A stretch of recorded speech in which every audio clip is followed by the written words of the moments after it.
சொத்துக்கள் வாங்கும் போதும் விற்கும் போதும் என்னென்ன விஷயங்களை நாம் கவனமாக பார்க்க வேண்டும் என்ற தலைப்பில் தொடர் வீடியோகளை நாம் பார்த்து கொண்டு இருக்கிறோம். அந்த வரிசையில் ஏற்கனவே நம்ம ஒரு 6 முக்கியமான அம்சங்களை பற்றி 6 முக்கிய வீடியோகள் பார்த்துருந்தோம். இப்போ 7வது முக்கியமான ஒரு விஷயம் என்ன அப்படின்றத இந்த வீடியோவில் பார்க்க போகிறோம். வணக்கம், நான் உங்கள் ரசியா கலி. இன்னைக்கு பார்க்க போகிற விஷயம் என்ன அப்படின்னு சொன்னால் unapproved land, unapproved plot, approved பிளாட்னா என்ன, அப்ரூவ்டு பிளாட் மட்டும்தான் வாங்கலாமா, இல்லை அன்அப்ரூவ்டு பிளாட்டும் வாங்கலாமா, இல்லை அன்அப்ரூவ்டு பிளாட் வாங்குறதுல என்ன ரிஸ்க் இருக்குது, எந்த மாதிரி சூழ்நிலைகளை நம்ம அன்அப்ரூவ்டு பிளாட் வாங்கலாம், இல்லை அந்த அன்அப்ரூவ்டு பிளாட் வாங்கினா என்னென்ன விஷயங்களில் பாதுகாப்பான விஷயங்கள் நம்ம உடனடியாக மேற்கொள்ள வேண்டும் என்பது தான் இந்த வீடியோவில் பார்க்க போகிறோம். அப்ரூவ்ட் லேண்ட் அப்படின்னா என்னன்னு சொன்னால், இப்போ ஒரு லேண்ட் இருக்குதுன்னா எப்போவுமே பெரிய லெவலில் இருக்கும். அதை ஒரு லே அவுட் போட்டு ஒரு ஹவுசிங் பிளாட் மாதிரி போட்டு அதை ஒரு வீட்டு மனைகளாக விற்கிறாங்க அப்படின்னு சொன்னால், அது வீட்டு மனையாக வைப்பாங்க, கமர்ஷியல் பிளாட்டாக வைப்பாங்க, இல்லை இண்டஸ்ட்ரியல் லே அவுட்டாக போடுவாங்க. ஸோ ஒரு லே அவுட், ஒரு பெரிய இடத்த லே அவுட் ஃபார்ம் பண்ணி அதை கவர்மெண்டோடைய டிபார்ட்மெண்ட்டில் கொடுத்து அது அங்கீகரிக்கப்பட்டு, அதாவது சென்னையாக இருந்தால் சிஎம்டிஏ, சென்னை மெட்ரோபாலிட்டன் டெவலப்மெண்ட் அத்தாரிட்டியில் கொடுப்பாங்க. இல்லை கொஞ்சம் அவுட்டர் சிட்டியாக இருந்தால் டிடிசிபின்னு சொல்லுவாங்க, அவங்கக்கிட்ட directorate of town and country planning department. So அவங்கக்கிட்ட இந்த மாதிரி ஒரு லே அவுட் ஃபார்ம் பண்ணி அவங்கக்கிட்ட இந்த மாதிரி நாங்கள் ஃபார்ம் பண்ணுறோம், அதை எங்களுக்கு அப்ரூவல் பண்ணி கொடுங்க அப்படின்னு சொல்லி அவங்ககிட்ட லே அவுட் டாக்குமெண்ட்ஸு, அதுக்குள்ளே ஸ்கெட்சு, ஒவ்வொரு பிளாட்டும் எப்படி இருக்கணும், என்ன சைஸ் இருக்கும், ரோடு வித்து எப்படி இருக்கணுன்றதெல்லாம் ஒரு பிளான் கொடுத்து அவங்க அதை அப்ரூவ் பண்ணி அந்த லே அவுட்டில் எவ்வளோ இடம் பப்ளிக்காக ஒதுக்க பண்ணணும், எவ்வளோ கமர்ஷியலாக இருக்கணும், அந்த இடத்துல ஸ்கூலு இந்த இடம் ஒதுக்கியிருக்காங்களா, பார்க்குக்காக ஒதுக்கியிருக்காங்களா, வேறு விஷயம் கமர்ஷியல் ஆஸ்பெக்டுக்காக ஒதுக்கியிருக்காங்களான்றதெல்லாம் பார்த்து அவங்க அவங்களோட அப்ரூவலோடு விற்கக்கூடிய மனை தான் அப்ரூவ்டு லே அவுட் அப்படின்னு சொல்லுவாங்க. அந்த டிடிசிபிடியோ சிஎம்டிஏலையோ அப்ரூவல் வாங்கி விற்கக்கூடிய மனைகள் தான் அப்ரூவ்டு லே அவுட். அன்அப்ரூவ்டு லே அவுட்னா அதுவும் இதே மாதிரி லே அவுட் தான் போட்டிருப்பாங்க. ஆனால் அந்த லே அவுட்டில் பார்த்தீங்கன்னா அது யாருக்கிட்டையும் அப்ரூவல் வாங்கியிருப்பாங்க. சிஎம்டிஏல அப்ரூவல் வாங்கியிருக்க மாட்டாங்க, டிடிசிபியில் அப்ரூவல் வாங்கியிருக்க மாட்டாங்க. சம்டைம்ஸ் லோக்கல் பஞ்சாயத்தில் வாங்கணுன்ற மாதிரி சொல்லுவாங்க, அது கூட சில சமயம் இருக்காது. இப்போது இதில் அப்ரூவ்ட் லே அவுட் வாங்கணுமா, பிளாட் வாங்குறா இருந்தால் நீங்கள் அப்ரூவ்ட் லே அவுட்டில் வாங்கணுமா அன்அப்ரூவ்ட் லே அவுட்டில் வாங்கணுமா அப்படின்னு கேட்டிங்கன்னா, கண்டிப்பாக நீங்கள் அப்ரூவ்ட் லே அவுட்டில் வாங்குறது தான் புத்திசாலித்தனம். ஏன் அப்ரூவ்ட் லே அவுட்டில் வாங்குறது புத்திசாலித்தனம் அப்படின்னு சொன்னால், அது பார்த்தீங்கன்னா நமக்கு வர்றதுக்கு முன்னாடியே கவர்மெண்ட்டில் ஒரு அந்த லே அவுட் போகிறவருடைய பட்டா டாக்குமெண்ட்டு, சேல் லீடு, பர்ச்சேஸ் டப்பா, டைட்டில் டாக்குமெண்ட்டு, மூலப்பத்திரங்கள் எல்லாமே ஒழுங்காக இருக்கான்றதை அவங்கெல்லாம் ஒரு தடவை வெரிஃபை பண்ணி அந்த லேண்டு வீடு கட்டுறதுக்கு உகந்த மனையா, அந்த ரெசிடென்ஷியல் ஜோனில் இருக்குதான்றதெல்லாம் பார்த்து, சப்போஸ் அது வேறு ஜோனில் இருந்தால் கூட அதுக்கு கன்வர்ஷன் ஜோன் அப்ளை பண்ணி அதுக்குரிய பெர்மிஷன் கொடுத்து அதுக்கு தேவையான இன்ஃப்ராஸ்ட்ரக்சர்ஸ், ரோடு வசதி எல்லாத்தையுமே பார்த்து எல்லாம் இருக்குதான்னு பார்த்து கவர்மெண்ட்டு ஒரு அங்கீகாரம் கொடுக்கறதுனால அந்த வீடு அந்த அப்ரூவ்ட் லேஅவுட்டில் வாங்குகிற வீடுகளுக்கு நம்ம போக்குவரத்து வசதி, அந்த இடத்துக்கு போகக்கூடிய வழிப்பாதைகள், ரோடு வித்து எல்லாமே ஒரு ஒழுங்காக இருக்கும், ஒரு வசதியாகவும் இருக்கும், ஒரு பாதுகாப்பாகவும் இருக்கும். அதுவும் இல்லாமல் நாளை பின்ன நீங்கள் ஒரு வீடு கட்ட போகிறீங்கன்னா, பிளானிங் டெவலப்மெண்ட் அப்போ போகும்போது பில்டிங் கட்ட போகிறீங்கன்னு சொல்லி போனீங்கன்னா, அவங்க இடத்துல உங்களை பில்டிங் கட்டுறதுக்கு பெர்மிஷன் கேட்ட அப்படின்னா அந்த அப்ரூவல் லே அவுட்டாக இருந்தால் கண்டிப்பாக பில்டிங் அப்ரூவல் வாங்குறது எந்த விதமான சிரமங்களும் இருக்காது. ஸோ அந்த வகையிலையும் அப்ரூவல் லே அவுட்ன்றது உகந்தமான ஒன்று. 3வது, ஏற்கனவே இந்த மாதிரி அப்ரூவல் லே அவுட் கவர்மெண்ட் கொடுக்கறதுக்கு முன்னாடி என்ன பண்ணால் யார் லே அவுட் போடுறாங்களோ அவங்ககிட்ட ஒரு பெரிய சார்ஜஸ் கவர்மெண்ட் வாங்கிடுவாங்க. என்ன சார், டெவலப்மெண்ட் சார்ஜஸ் அப்படின்னு வாங்கிடுவாங்க. அந்த டெவலப்மெண்ட் சார்ஜஸ் என்ன பண்ணுவாங்கன்னா, கவர்மெண்ட்டு என்றைக்கா ஒரு நாள், இன்றைக்கி லே அவுட் போடும்போது சாதாரண ஒரு மண் ரோடாக இருந்தால் கூட பிற்காலத்தில் அதை ஒரு தார் ரோடு போகிறதுக்கு வாய்ப்பு இருக்குது. அதில் அந்த லேண்ட், அந்த வழிப்பாதையை கவர்மெண்ட்டுக்கு அவங்க ஒப்படைச்சிடுவாங்க. கிஃப்ட் டீட் போட்டு அந்த கன்சர்ன் முனிசிபாலிட்டிக்கோ அல்லது பஞ்சாயத்துக்கோ அல்லது கலெக்டருக்கோ அந்த லே அவுட் போடுறவங்க அந்த அப்ரூவல் கிஃப்ட் பண்ண பிறகு தான் அந்த அப்ரூவலே கொடுப்பாங்க. ஸோ அதுக்கு அந்த ரோடெல்லாம் வந்து கவர்மெண்ட்டுக்கு சொந்தமான ரோடாக இருக்கும். இப்போ அந்த மாதிரி சமயத்தில் நாளை பின்ன அதில் வந்து கரண்ட் கனெக்ஷன், வாட்டர் கனெக்ஷன் எல்லாமே அதில் வந்து கவர்மெண்ட்டே பிற்காலத்தில் பண்ணுறதுக்கு வாய்ப்புகள் இருக்குது. இதே இது பார்த்தீங்கன்னா அன்அப்ரூவ்டில் வந்து இந்த மாதிரி நடக்குமா நடக்காதான்றது வந்து ஒரு கேள்விக்குறியாக இருக்கும்.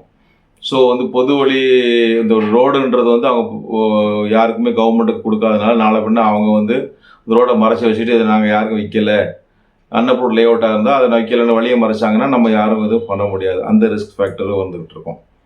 அதை தவிர்த்து கவர்மெண்ட் நாளைக்கு அவங்க கவர்மெண்ட்டுக்கு எந்த விதமான டெவலப்மெண்ட் சார்ஜஸும் கட்டியிருக்க மாட்டாங்க. நாளை பின்ன அதில் நம்ம ரோடு போடுவாங்களா கவர்மெண்ட்டு, இல்லை அதில் வந்து வாட்டர் இந்த கனெக்ஷன்ஸ்லாம் எலக்ட்ரிக் கனெக்ஷன்லாம் கொடுப்பாங்களா வாங்குவாங்களான்றது கொஞ்சம் கேள்விக்குறியாக இருக்கும், சிரமங்களாக இருக்கும்.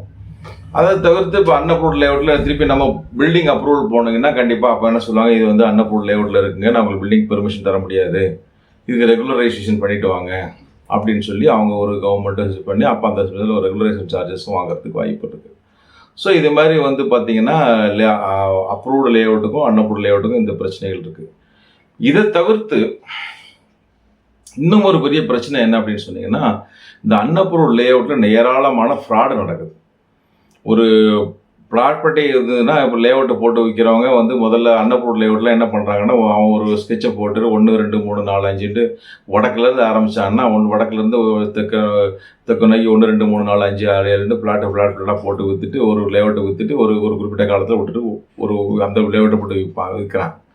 அதுக்கப்புறம் கொஞ்ச நாள் ஒரு 5 வருஷம் கழிச்சு அதே லேஅவுட்டை நம்பர் கீழே இருந்து ஆரம்பிக்கிறாங்க.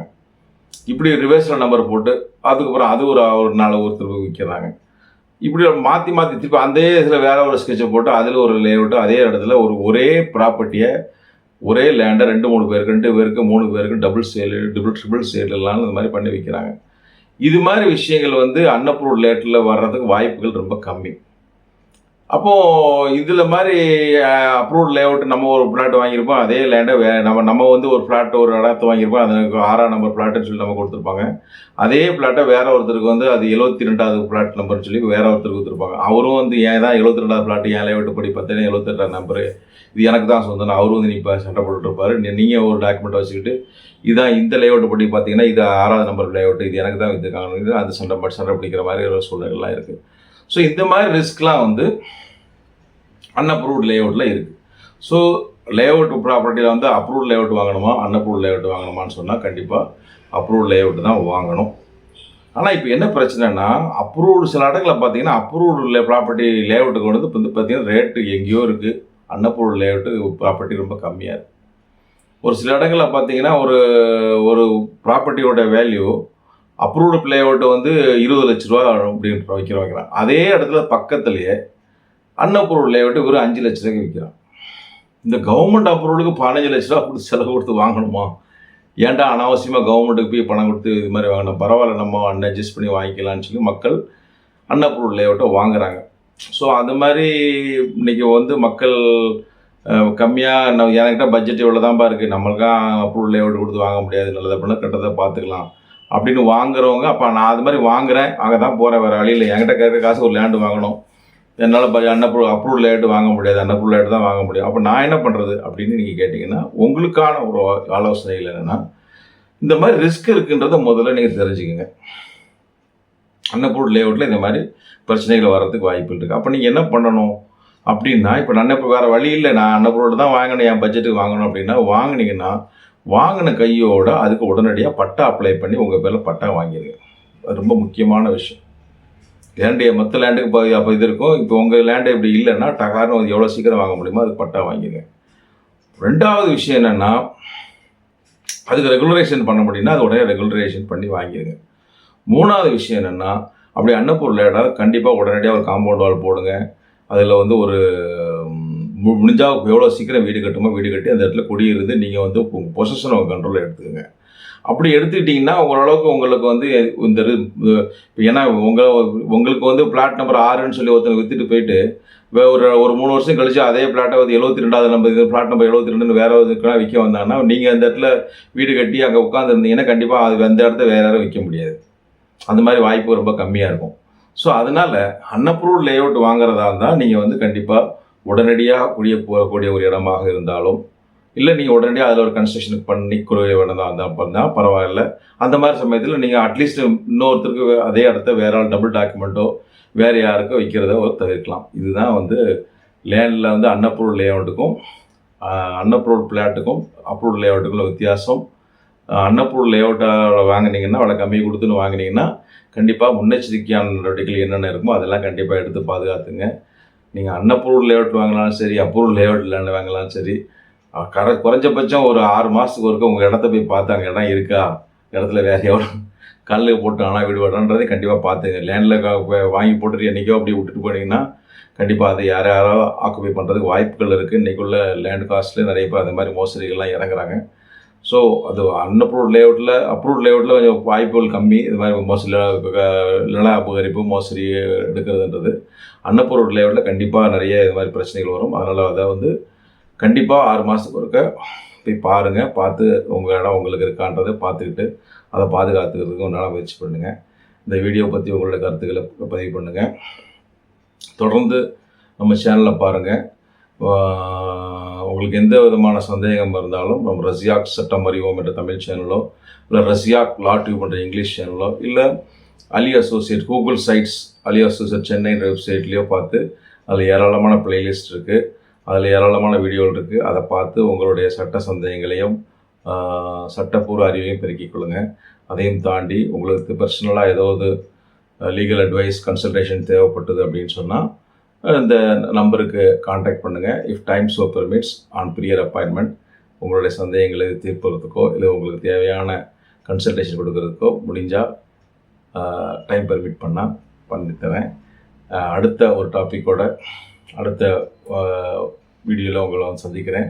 அதுவரை உங்களிடமிருந்து விடைபெறுவது உங்களில் ஒருவன் ரசியாக் அலி. நன்றி, வணக்கம்.